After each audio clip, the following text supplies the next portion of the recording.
এই নরেন্দ্র মোদি, এই নরেন্দ্র মোদি, ওই হাসিনারে বাংলাদেশে পাঠাই দাও, বুঝলা? তাড়াতাড়ি পাঠাই দাও। ওরে, দেশের জনগণ একটু হিসাব বাকি আছে, হিসাব মিলাবে। ওই চাচা মিয়া, ওই তোমার কি আক্কেল জ্ঞান কিছু নাই? আমার মানুষটার বউ নাই, একটা কতদিন পর বউ পাইছি, আর সেই বউটারে তোমরা ছিনিয়ে নেওয়ার জন্য লাগছো। আরে বেটা, তুই ইন্ডিয়ার প্রধানমন্ত্রী রে ভাই, তাহলে তোর বিয়ে করার কিসের দরকার আছে? প্রতি রাতে তুই চাইলে একটা করে মেয়ে পাল্টাতে পারিস তো, সেইটা কর, হাসিনারে পাঠা। না চাচা মিয়া, পাঠাইতে পারবো না। কেন না?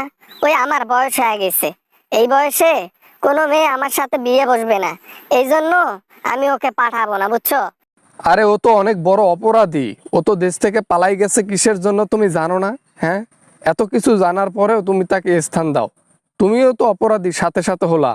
হ্যাঁ আমি জানি ও দেশের মধ্যে অনেক অপরাধ করে চলে এসেছে, তবে আমার এখানে এসেছে তার বিনিময়ে ও আমাকে অনেক কিছু দিয়েছে, যার জন্য আমি আমার কাছে রেখেছি, বুঝছো? হাসিনা যেখানে যায় সেখানে কিন্তু শেষ করে দিয়ে চলে আসে।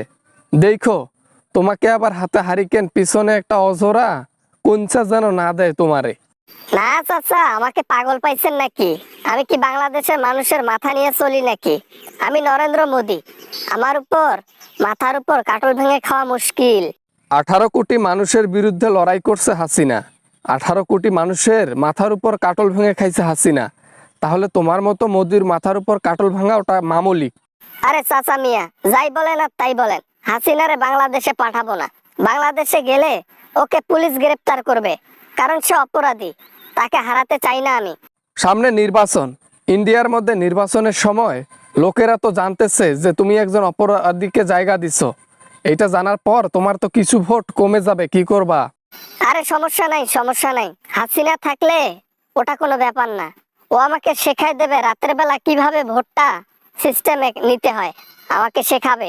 আমাদের বাংলাদেশে তো 15 বছর ক্ষমতায় ছিল, প্রতিবার ভোট চুরি করে নির্বাচনে জয়লাভ করেছে, এটা অনেক প্রমাণ আছে, ইউটিউবে অনেক প্রমাণ আছে।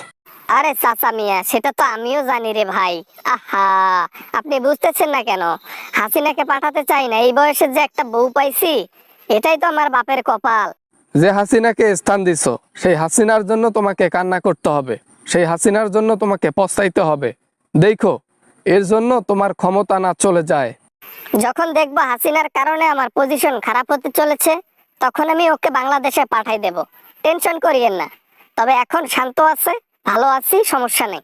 ছি ছি ছি, আসলে আমি লজ্জিত আপনাদের মতো মানুষের কাছে, যে মানুষটা এখানে বাংলাদেশে কতগুলো মানুষের প্রাণ নিয়ে চলে গেল, তাকে আপনি স্থান দিচ্ছেন। আহারে, কেন স্থান দেব না? পুজোর সময় আমাকে গিফট হিসেবে 500 মন 1000 টন ইলিশ মাছ দিয়েছিল ফ্রিতে।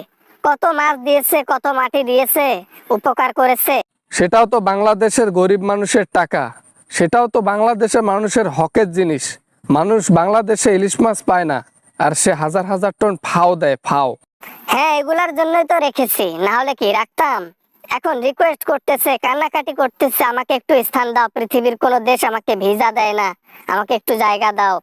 যেই কান্নাকাটি করলো অমনি আপনি মমের মতো গলে গিয়ে তাকে স্থান দিলেন, তাই না? সমস্যা নাই, খাল কেটে কুমির নিয়ে গেছেন, এই কুমিরকে সাবধান করিয়েন।